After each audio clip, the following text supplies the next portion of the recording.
Mansa Musa's medieval travels from Mali had introduced outsiders to the lure of incredible wealth within Africa. But while Europeans had made contact with coastal African tribes and civilizations, the people of the interior had never encountered whites before. As such, tribes like the Bapende reacted much as their ancestors on the Middle Passage had, assuming the white people's pale faces marked them as spirits, possibly even those of their ancestors that they revered and worshipped.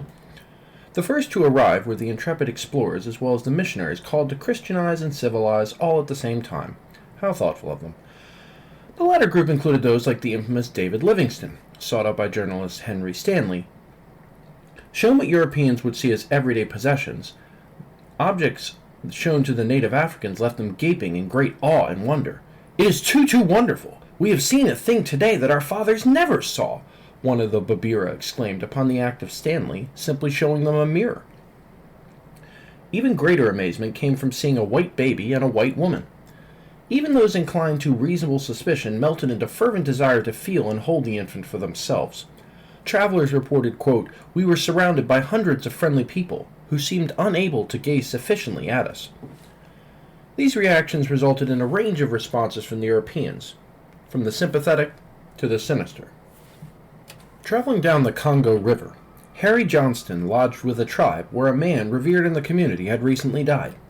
His offer to fire a gun in tribute touched the tribal chief deeply.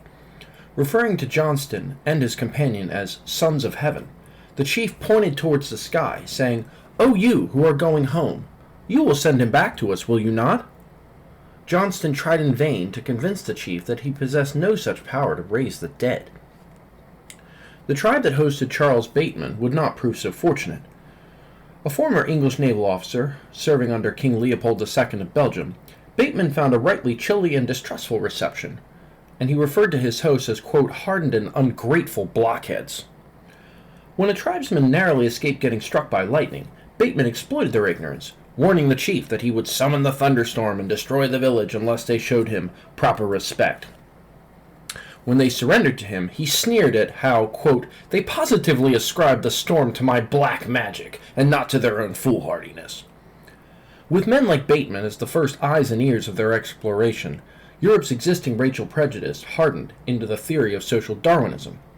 While that explains it, of course, nothing can excuse such behavior. Despite their limited infiltration of the interior, Europeans have begun the new wave of imperialism on either end of the continent. Since Napoleon, both France and Britain had tried to exert their influence in Egypt. In 1859, the Khedive of Egypt had begun to construct the Suez Canal, a project that was quickly bankrupting his country. France was more than happy to help and pitch in with Egypt's lack of funds. I'm sure it's just nice of them. In 1882, Egypt was suffering from a period of unrest, and rioting rocked the capital. Britain, alarmed, sent troops to Cairo. This would ensure that it could protect the cotton resources it needed for its textile mills.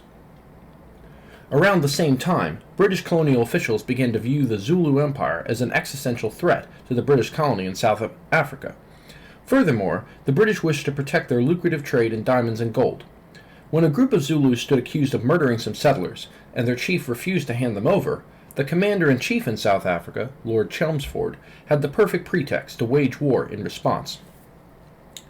The Zulus scored a stunning victory in the first major battle at Issawana, as their force of 12,000 warriors wiped out all but 60 British troops out of a total original of 1,200. It left Lord Chelmsford sputtering, But I left 1,000 men to guard the camp." See, funny thing about math, Lord Chelmsford, they outnumbered you 10-1. I think they'd be more likely to prevail. Just saying. The social Darwinist in him couldn't fathom that an allegedly inferior army armed with knives and spears could outwit and outmaneuver such a modern military with their armament. Lest we forget, of course, the Sioux had done the same at Little Bighorn only a few years earlier. Issawana raised the stakes in the Zulu War from just another bushfire frontier affair to one where the empire had to prevail to preserve its international and imperial credibility. The scene of battle would now shift to another beleaguered garrison, vastly outnumbered by the Zulu forces arrayed against it. Color Sergeant? Sir. I want half your men. Now. Even numbers, sir. Form two lines, on the double. Sir.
Stand by.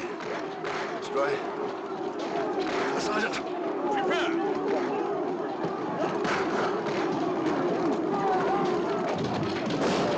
Now. Spit, boy, spit.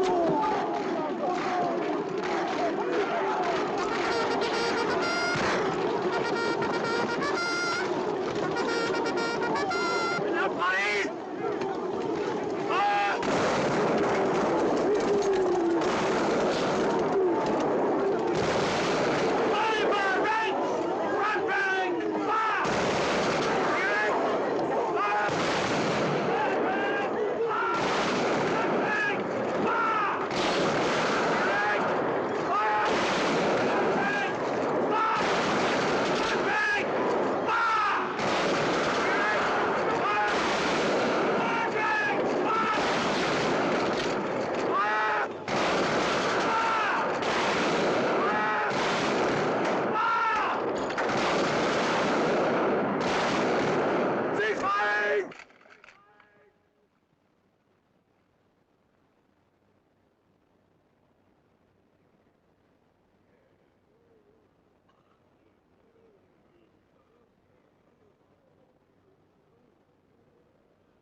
The consistent thing about history is that it's less facts than opinion, less a record of events than an interpretation of what transpired. As such, the historian inadvertently reveals as much, if not more, about his present than the past that he or she is attempting to recreate. Case in point, the movie Zulu, produced in 1964, occurred during the age of decolonization, as Britain lost its African empire. It thus reflected its rueful reckoning with its ugly imperialist past. The garrison in the Battle of Rorke's Drift had started with approximately 20,000 rounds of ammunition. After the Zulus had mounted their last charge, that ammunition had been whittled down to 900 rounds. In other words, each soldier assigned to that battle had less than 10 rounds left to still fire. The battle has been likened to an all-out boxing match, whereby the British were too weak to take another punch, yet the Zulus were also now too weak to throw one. The Zulus stood so close to victory, yet failed to seal the deal. This simple fact of military exhaustion would of course only bolster the case for social Darwinism as the real reason, in Britain's eyes, for its triumph.